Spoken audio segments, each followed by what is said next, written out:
Hello, hello, hello. And here we are at I guess this is the finale of our Radiohead discography thing. And we're doing Moonshaped Pool, released 8th of May 2016. Now, the physical releases were 17th of June 2016, and I think the this white vinyl was later than that. But yeah, this is the ninth and so far final studio album by Radiohead. Hard to believe it's been like 5 years. 5 years. Funny thing is, I've already done it before. So if you wanna compare and contrast, because I can't remember what I said last time. This is one of the videos that wasn't lost. Um, you can go and hunt that one down. I think it's part of the prog review series. So yeah, this is a Moonshaped Pool. For me, this is a much more satisfying album than The King of Limbs. It was it feels a better fit for me in terms of just everything. You see the band just again they it's them doing Radiohead. It's crystallizing all the tropes and styles and ticks and twitches that they've worked on all those years, and it's to this record. Um, and the funny thing is a couple of the songs are old. They've been worked on for a while. True Love Waits, the last, the beginning and the ending tracks are both old songs, Burn the Witch and True Love Waits. True Love Waits, particularly, I think it goes back to '95, and it's a song that they tried to get down, and so you get the feeling they were kind of, I wouldn't say raiding the cupboard, but maybe they were just tying up loose ends. If this was their final album, this would be a good final album because it does, like I say, tie up a number of loose ends, and there is a sense of ending on this record. It feels it's an album of endings, um, dreamlike as well, dreamlike in places, and I think a lot of that is coloured by um, Tom York's personal situation, splitting up with his long-term partner Rachel Owen, who sadly died not too long after this of cancer. And so I get the feeling that the album's a pretty reflective one, like a Moonshaped Pool, reflective, about endings and new beginnings. So that's one thematic strand that's running through it. Um, yeah. It begins with Burn the Witch. Burn the Witch is incredibly prescient. And I remember at the time thinking it was a very special song. It's got the same kind of quality as There. There's something special about it, and it's really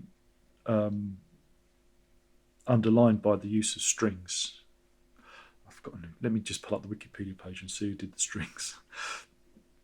It was the London Contemporary Orchestra, conducted by Hugh Brunt, that did the strings, which I believe were picked with a plectrum rather than bowed, so you get this really percussive sound. But Burn the Witch is about, it's about what's going on at the moment, groupthink, and various ideologies, taking control and forcing other people out. Burn the Witch, and it's very prescient considering what's going on with feminism at the moment. The feminists are branded witches, and it's quite, like I say, very, very, very prescient. It was like the old crystal ball was being used. So I think it's a very special song. Daydreaming, again, it's another one very dreamlike, and I think the video that accompanies it is very clever. Well, same with Burn the Witch. That's the Trumpton. I think weren't they going to get sued by Cambric Green creator? I don't think they could because it was a parody. So I don't think that would work. But yeah, Daydreaming as well. It's very, again, they use all of those stylistic things in previous albums like Lupin and Electronica, but as a much more natural organic feel to it, and Daydreaming is one of those. I mean, the rest of it, again, I'm going to skip over. I can't go too in tracks because it's quite. Is it a long album? I can't remember. It's about 50 minutes, isn't it? 52 minutes 31. Um, and that's another great track from the LP. Um, and as we go through it, I found myself kind of uh, enveloped by the music.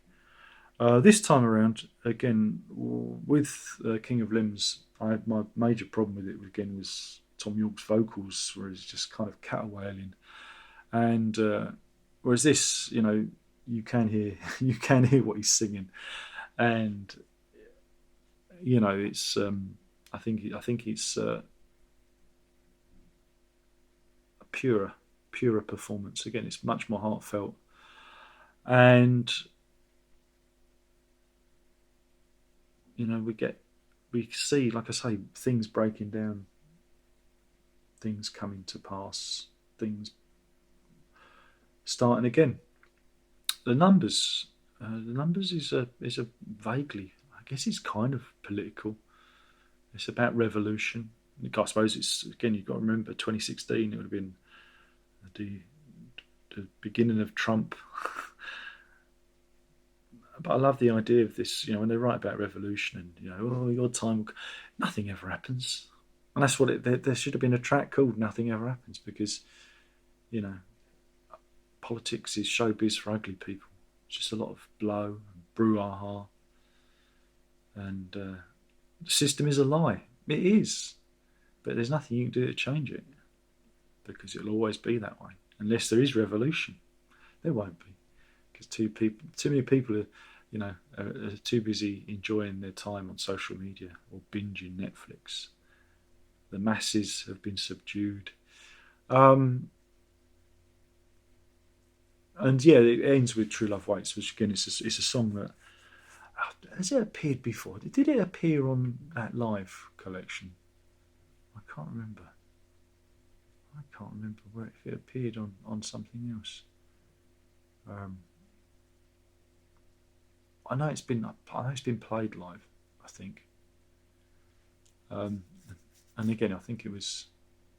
Yeah, it's been played. They played it. They've played it live. I don't think it was appeared on that live album that they put out. Yeah, I might be wrong. Live recordings. It was on there. But here we see like a full band version of it, and again, it's funny because the previous track, Tinker, Tailor, Soldier, Sailor, Rich Man, Poor Man, Beggar Man, Thief, could have made a really good. The way that one is structured could have made a good final track, but so does True Love Waits. They're both pretty good, um, pretty good finales.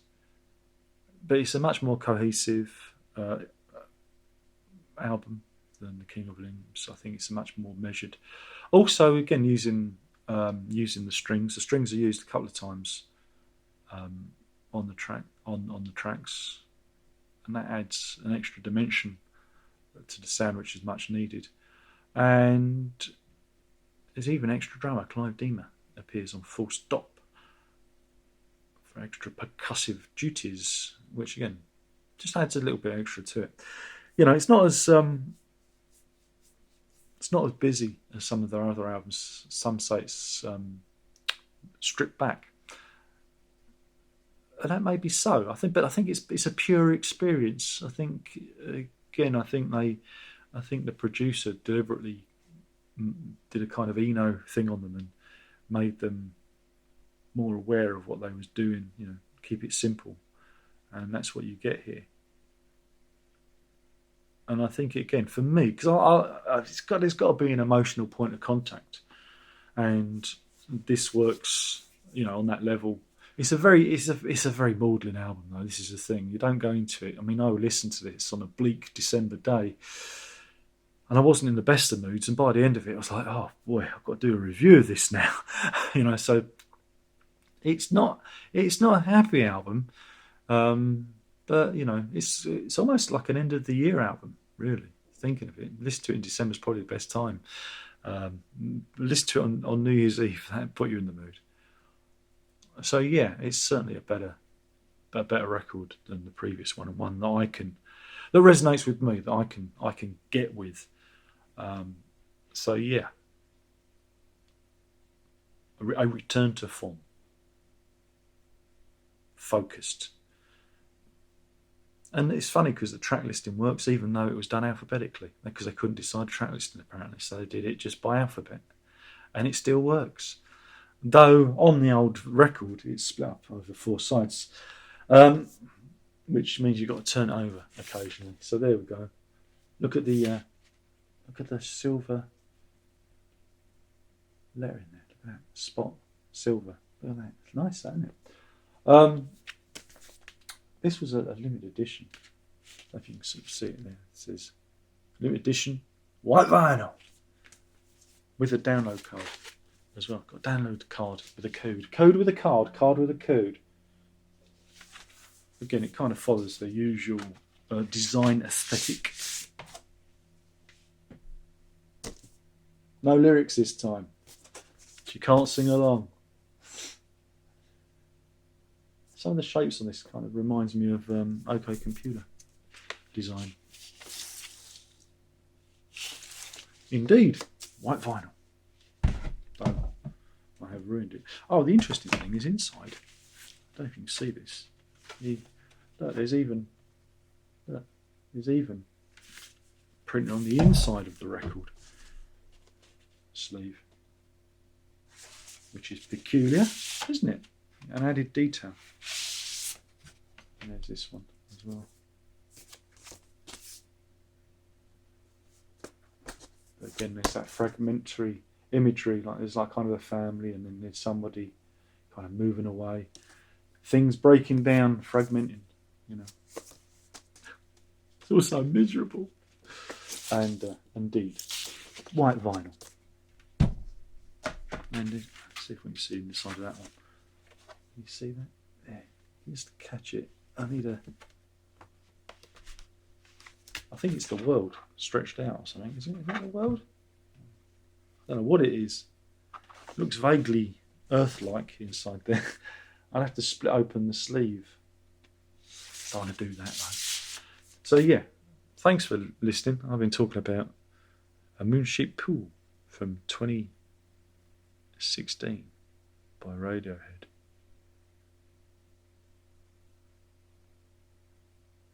I quite like that design actually. Reminds me of my slow music CD with ice. It's not ice, but I like that monochrome look. It's very good. Anyway, thank you for watching. Hopefully you've enjoyed these videos, and we'll do this all again soon. I guess we're still on R. I wonder what will be next. Who knows? It's not what you think it's going to be. It's not going to be what you think. I don't know. It's going to be something a little bit more weird, left field, maybe. Maybe. Who knows? Find out soon. Thank you for watching. There's only one more thing left to say, and that is ta-da!